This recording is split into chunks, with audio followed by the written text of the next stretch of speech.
여러분 안녕하십니까? 뉴스라이브 문을 엽니다. 오랜만에 다소 맑아진 하늘을 만나는 것 같습니다. 이번 한 주 탁한 공기로 고생 많으셨죠? 그런데 주말에는 다시 미세먼지 대비하셔야겠습니다. 미세먼지도 물론이거니와 담배 연기도 싫으실 텐데 오늘 뉴스라이브에서는 서울 곳곳에서 이슈가 되고 있는 담배와 관련된 내용 다뤄보도록 하겠습니다. 1월 19일 뉴스라이브 지금부터 시작합니다. 오늘의 헤드라인입니다. 잠실역 주변 금연구역이 인근 이면도로까지 확대됐습니다. 계도 기간을 거친 뒤 4월부터 과태료가 부과됩니다. 건대 입구역 앞에 설치됐던 흡연 부스가 사라지자 그 주변이 흡연장으로 변해 행인들에게 피해가 되고 있습니다. 편의점과 온라인 신문이 늘고 교통카드가 활성화되면서 거리 곳곳에 가판대들이 사라지고 있습니다. 강남구 세곡동 밤구계로의 8차선 확장 공사가 속도를 내고 있습니다. 올 상반기면 만나볼 수 있을 전망입니다.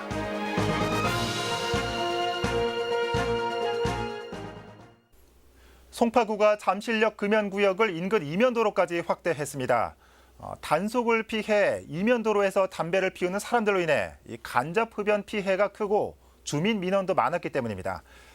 현재 계도 활동 기간이라고 하는데 이곳에서 담배 피우는 사람들이 어느 정도 줄었는지 현장 연결해 살펴보도록 하겠습니다. 천소영 기자. 네, 잠실역 사거리에 나와 있습니다. 네. 이 본래 잠실역 일대에는 금연거리, 그러니까 금연구역이었죠? 네, 맞습니다. 지난 2013년 12월 잠실역 일대가 금연구역으로 지정이 됐습니다. 예. 지금 지하철 출입구와 버스 정류장 인근 대로변 인도가 금연거리인 겁니다. 잠실역 일대는 유동인구가 굉장히 많은 곳입니다. 그 지하철역은 물론 시내버스, 시외버스 정류장이 밀집해서 사람들이 몰리는 곳인데 네. 흡연으로 인한 간접 흡연 피해가 끊이질 않아 지정이 된 걸로 알고 있습니다. 예. 천 기자가 말한 것처럼 그렇게 금연구역으로 운영돼 왔던 곳인데 최근에는 이면도로까지 금연 지역이 확대가 됐다고요. 물론 지금 계도 기간이긴 하지만 현재 모습은 어떻습니까? 이면도로까지 확대된 배경이 있습니다. 설명드리면 예. 제가 지금 서 있는 이곳이 기존의 금연구역이었습니다. 예. 여기서 담배를 피우다 적발이 되면 과태료가 부과가 되는 거죠. 그런데 제가 몇 발자국만 이동을 해보겠습니다. 지금 이곳이죠. 여기서 담배를 피우다 적발되면 단속을 할 수 없는 상황이었던 겁니다. 그렇군요. 지금 보시면 정류장과 아주 가까운 곳이죠. 그래서 버스를 기다리시는 분들이 이쪽에 오셔서 담배를 피우고 예. 차가 오면 타고 가는 그야말로 흡연 장소가 돼버린 겁니다. 또 이쪽을 보시면 사무실 밀집 지역인데요. 이쪽 사무실에서도 사람들이 내려와서 담배를 피우면서 커다란 흡연 장소가 돼버린 겁니다. 예. 얼마나 심했는지 제가 지금 좀 보여드리면 지금 벽면과 바닥이 아마 지금 잿빛으로 변한 거를 보실 수가 있을 텐데요. 예. 이게 다 지금 담배 재의 흔적이라고 보시면 되겠습니다. 보통 한 100여 명 정도가 평균 있었다고 합니다. 그게 지금 이쪽 건물 관리자의 증언입니다. 그러면 얼마나 큰 이면도로의 블럭이 지금 금연구역으로 지정이 됐는지 제가 좀 걸어가면서 좀 설명을 좀 드리도록 하겠습니다. 예. 지금 이렇게 흡연 장소가 곳곳에 생겨나면서 주민 민원이 끊이질 않았습니다. 사실 금연구역 이면도로 확대도 주민과의 대화를 통해 나온 공식 안건이었습니다. 예. 현재는 계도 기간으로 지금 상황을 물어보셨는데요. 이면도로 확대 지정이 1월 1일 됐는데 지정과 동시에 곳곳에 안내 현수막과 스티커형 금연거리 벽보가 붙었습니다. 네. 과태료가 부과된다는 문구도 넣었는데 그때부터 일대에서는 담배를 피우는 사람들이 많이 줄었습니다. 물론 또 다른 곳에서 흡연자들이 좀 생겨났겠지만요. 일단 이 블럭에서는 확실히 준 걸 체감할 수 있었습니다. 물론 이쪽에서도 아직 담배를 피우는 사람들이 목격되고는 있습니다. 그렇지만 구청의 단속 요원들의 지도가 계속해서 지금 진행이 되고 있고요. 또 인근 주민들도 캠페인 등을 진행하면서 시민들에게 알리고 있는 상황입니다. 제가 지금 이쪽으로 이동했는데요. 네. 지금 보시면 지금 250m 걸어왔고 뒤로 보이시는 한 300m 구간까지 대형 블럭이 지금 금연거리로 지정이 됐다라고 보시면 되겠습니다. 예. 굉장히 큰 블럭이네요. 그런데 그렇게 대규모 블럭으로 네네. 금연구역을 지정하면 물론 비흡연자들은 반기겠지만 반대로 흡연자들의 입장에서는 설 자리가 너무 없는 거 아닙니까? 네, 그래서 송파구청도 그 부분에 대해서는 굉장히 신중했다고 합니다. 예. 송파구청 건강증진과 정영자 팀장 나와 있습니다. 예. 팀장님 안녕하세요. 추운데 많이 기다리셨죠? 지금 엄청 큰 블럭입니다. 지금 인면도로 블럭인데 지금 이 공간을 그 금연구역으로 확대하면서 반발도 굉장히 많았을 것 같고, 또 하나는 그럼 흡연자들에 대한 대책도 있어야 되지 않느냐 이런 의견도 조금 있을 것 같아요. 거기에 대한 의견은 어떠신지 궁금한데요. 예, 저희가 그 2013년 잠실역 사거리를 금연거리로 지정하자 풍선 효과로 인면도로에서 흡연자가 증가하고 있습니다. 그래서 인근 주민과 보행자들이 끊임없이 간접 흡연에 피해를 호소하면서 금연거리 지정을 요청하고 있었어요. 그동안 우리 구에서는 그래서 그 대형 사업장을 방문해서 흡연실 설치를 요청하고 있었으나 대부분 사업장에 흡연실이 없습니다. 그래서 금연거리 지정에 앞서 그 주민 설명회와 대형 사업장 의견조회 등을 통해서 이번에 금연거리를 지정하게 되었는데요.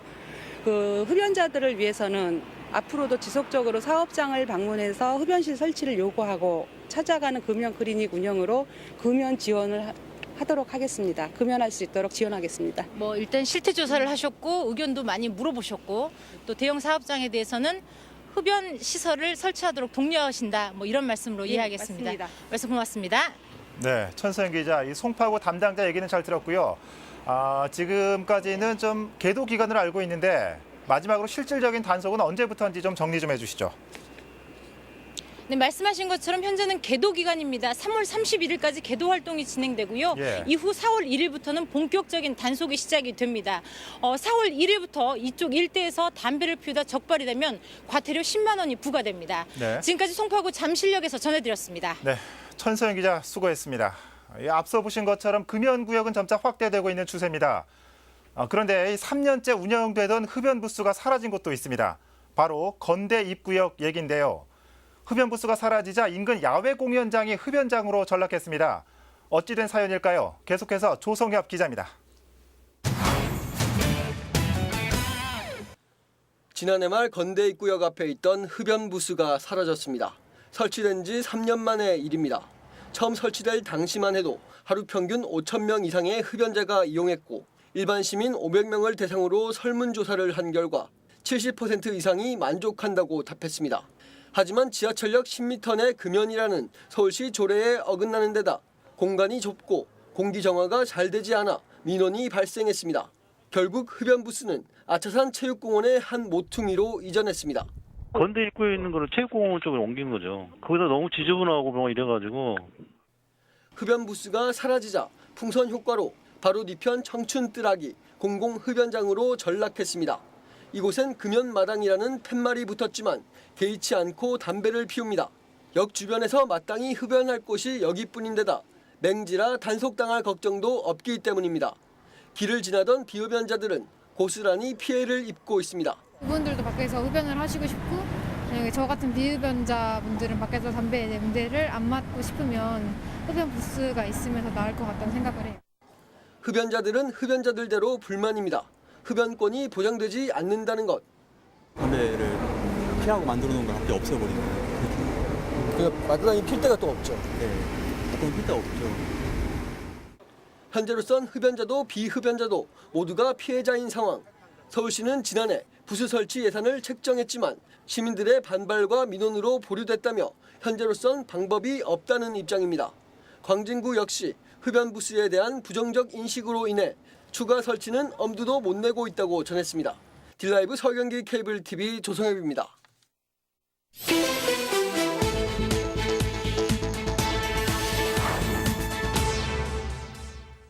어젯밤 11시 50분쯤 마포구 용강동 인근 구리방향 강변북로에서 주행 중이던 승용차가 전복되는 사고가 났습니다. 이 사고로 운전자 31살 이모 씨가 중상을 입고 병원으로 옮겨졌습니다.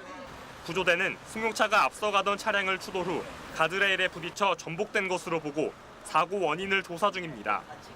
어제 오후 3시쯤 종로구 무학동의 한 아파트에서 불이 나 700여만 원의 재산 피해가 났습니다. 인명 피해는 없지만 아파트 2세대가 일부 불에 탔습니다. 소방당국은 아파트 거주자 15살 이모군이 가스레인지로 쓰레기를 태우다 불이 주변으로 옮겨 붙은 것으로 보고 있습니다. 어젯밤 11시 강남구 논현동의 한 네일아트 전문점에서 불이 났습니다. 이 화재로 인명 피해는 없지만 가재 도구가 일부 불에 타 600여만 원의 재산 피해가 났습니다. 소방당국은 전기장판에서 불이 시작된 것으로 보고 정확한 사고 원인을 조사하고 있습니다. 어제 저녁 8시쯤 강동구 천호동의 한 천막 가게에서 불이 났습니다. 인명피해는 없고 작업도구가 일부 불에 타 150만 원의 재산 피해가 났습니다. 소방당국은 정확한 화재 원인을 조사 중입니다. 뉴스라이브 사건 사고였습니다.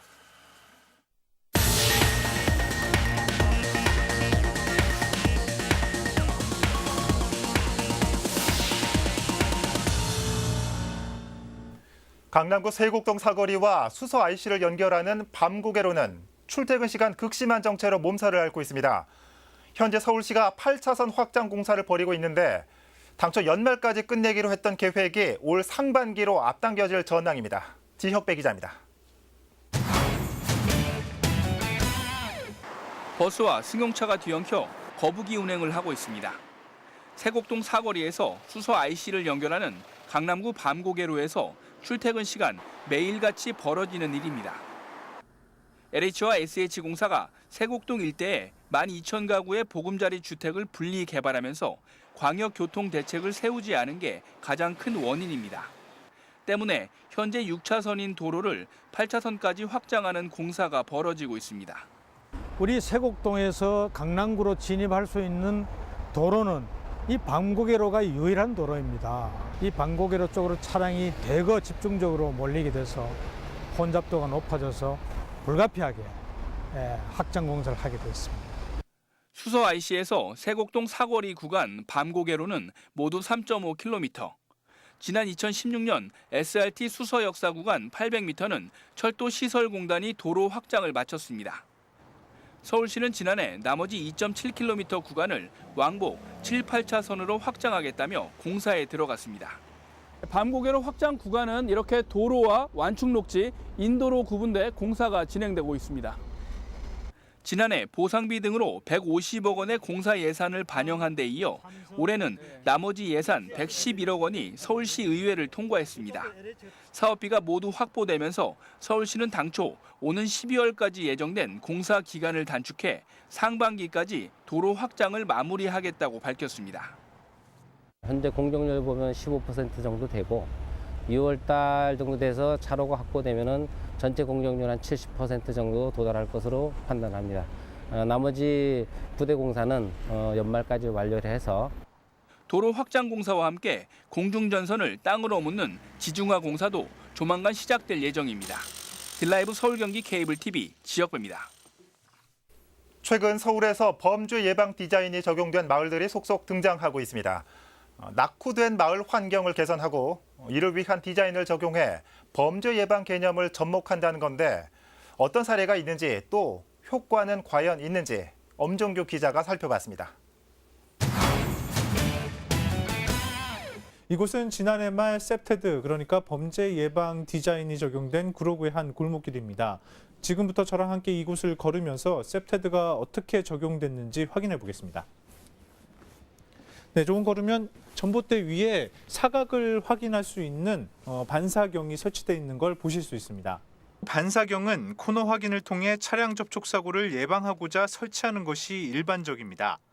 골목에 설치된 반사경은 이와 같은 원리로 보행자가 혹시나 주변에 숨어 있는 사람은 없는지 확인할 수 있도록 설치된 겁니다. 가정집 현관으로 통하는 계단에는 여닫이 문 형태의 펜스가 설치됐습니다. 잠그는 기능은 없지만 무단 침입에 대한 심리적 압박을 줄 수 있도록 고안됐습니다. 아이 댕기도 근심 없고 무섭지 않고. 안심이지. 여기 사람들이 다 도둑놈 엄청 댕겼었어. 그런데 이제 안 댕겨. 비슷한 예는 또 있습니다. 주택가에는 사생활 침해를 방지하는 시설도 설치됐습니다. 이렇게 사람이 가까이 다가서면 불이 켜져 경고하는 원리입니다. 여름에 문을 열어놓으면 그냥 뒤로 본 사람 많대. 쳐다본 사람들이. 그래가지고 저게 잘 한 것 같아요. 낡은 시설을 바꾸는 것도 셉테드의 하나입니다. 이곳에는 원래 오래된 펜스가 있었는데 보시는 것처럼 지금은 화사하게 바뀌었습니다.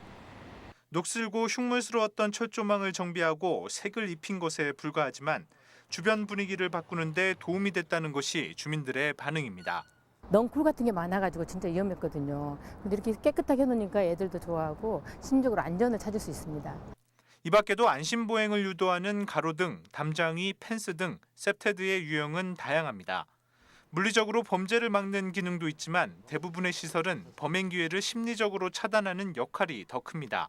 서울시에서는 지난 2012년부터 적용되기 시작했는데 실질적으로 범죄 발생을 감소시킨 것으로 전문가들은 분석하고 있습니다. 사이코패스나 이런 사람이 아닌 한은 대체로 그 범죄를 눈이 없는 곳에서 저지르려고 해요. 범죄자라는 사람들이 이 지역이 관리되는 지역이다라는 느낌이 들면 그 범죄 심리가 많이 위축되는 건 사실이에요. 마을의 환경을 개선하면서 동시에 범죄 예방 효과도 기대할 수 있는 셉테드 기법. 서울시가 셉테드에 대한 긍정적 평가를 내리고 있어 앞으로 적용 대상은 더욱 확대될 전망입니다. 딜라이브 서울 경기 케이블 TV 엄종규입니다.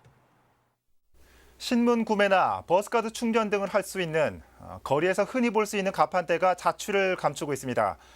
종로구에서는 작년에만 가판대 13개를 철거했는데 올해도 영업을 하는 가판대는 찾기 힘듭니다. 물론 찾는 발길이 줄어서겠죠. 송지현 기자입니다. 종로구에서 50년째 가판대를 운영하고 있는 조성옥 할머니. 하지만 가판대 장사만으로는 이용료조차 지불할 수 없어 문을 닫고 폐지를 주우러 다닙니다. 하루에 앉았어도 안 팔려. 신문 한두 장. 어쩌다 이제 아침에 신문 한 장이나 팔고. 터지는 거는 뭐 2,000원도 안 되지. 평일 낮 서울 역사박물관부터 종로구청 사거리까지 모두 12개의 거리 가판대 중 문을 연 곳은 5곳에 불과한 상황입니다. 천천히 파시다시피 신문 공전식에 다 썩었어요. 과거 가판대는 주로 신문을 팔고 버스카드를 충전하는 등의 역할을 담당했습니다. 하지만 온라인 뉴스 증가로 종이 신문을 보는 사람이 줄어들고 가판대에서 판매하던 과자, 음료수 등도 편의점에서 살 수 있게 되면서 가판대를 이용하는 사람은 거의 없습니다. 여기에 대부분의 사람들이 후불 교통카드를 사용하면서 버스 충전을 하던 기능도 잃었습니다. 영업이 잘 되지 않자 이렇게 사람 없이 기계로만 장사하는 거리 판매대도 생겨났습니다. 또 일부 가판대는 비닐막을 만들어 가판대를 확장하고 조리식품을 판매해보기도 하지만 이마저 시원치 않습니다. 세월의 흐름과 함께 기능을 잃어가고 있는 거리 가판대. 거리 풍경의 뒤편으로 사라져가고 있습니다. 딜라이브 서울 경기 케이블 TV 송지현입니다. 장안평 중고차 시장의 구체적인 개발 청사진이 제시됐습니다. 40년 된 장안평 시장이 자동차 산업의 문화가 가미된 복합시설로 꾸며집니다. 이제 사업의 향방은 토지 소유자들의 손에 달렸습니다. 조성엽 기자입니다. 1979년 지어진 장안평 중고차 시장. 오랜 세월만큼이나 건물은 낡았습니다. 일명 용팔이로 불리는 호객 행위로 인해 시장의 이미지는 나빠질 대로 나빠졌습니다. 타 자동차 시장보다 온라인 판매를 뒤늦게 도입한 탓에 경쟁력도 떨어졌습니다. 결국 매출이 바닥을 치며 2000년대 들어 쇠락의 길로 치달았습니다. 그 온라인이라는 매개체로 이렇게 가야 하는 것 같아. 근데 우리는 미처 준비하지 못한 상태에서 지금까지 굉장히 낙후되어 있었습니다. 저희 인정합니다. 근데 저희 자체로서는 그걸 해결할 수 있는 이 같은 장안평 중고차 시장이 다시 왕년의 영광을 꿈꿉니다. 서울시는 이달 장안평 시장 현대화 사업의 구상안을 결정 고시했습니다. 4동의 건물을 모두 허물고 자동차와 문화를 복합한 시설을 조성하는 계획입니다. 자동차 시설은 전체 건물의 50% 이상 들이고 도서관과 전시관, 창업 공간과 공공 임대 공간으로 나머지를 채울 예정입니다. 시는 2021년에 현대화 사업이 마무리되면 현재의 12배인 6천억 원 규모의 연매출을 올릴 것으로 기대하고 있습니다. 사업 추진 의사가 있는 걸로 파악을 하고 정비구역 지정 절차를 추진을 했던 거거든요. 당초 목적했던 그 정비계획 결정에 관해서는 이제 일단락이 된 거죠. 서울시 구상이 나온 만큼 앞으로의 사업은 토지 소유자들의 손에 달렸습니다. 토지 소유자들이 개발 방식을 결정하기 때문인데 현재 이들의 입장은 제각각입니다. 수십 년 전부터 건물을 보유해온 토지 소유자들은 현대화 사업이 달갑지 않습니다.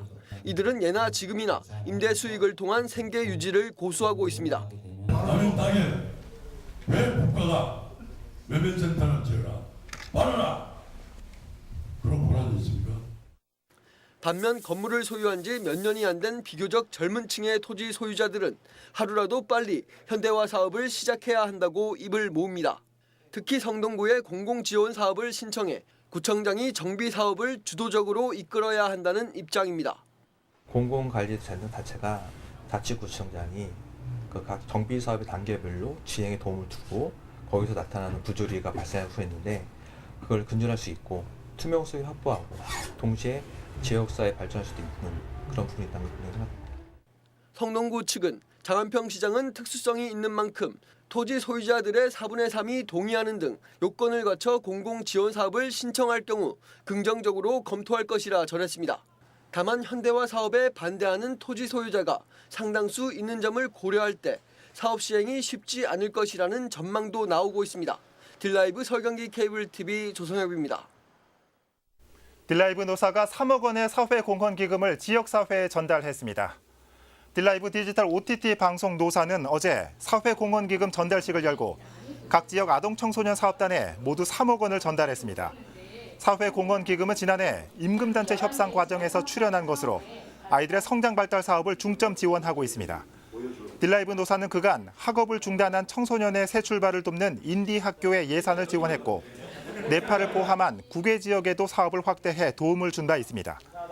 한편 딜라이브 노사는 2011년 1억 5천만 원을 시작으로 매년 3억 원의 사회 공헌 기금을 조성했고 올해까지 총 22억 5천만 원의 기금을 전달했습니다.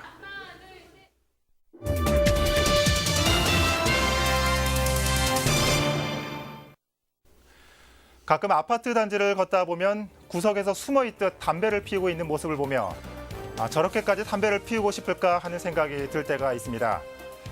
하지만 한편으론 무엇이 저렇게 담배를 피우게 만들까 하는 생각을 해보면 대답은 그리 명쾌해지진 않습니다.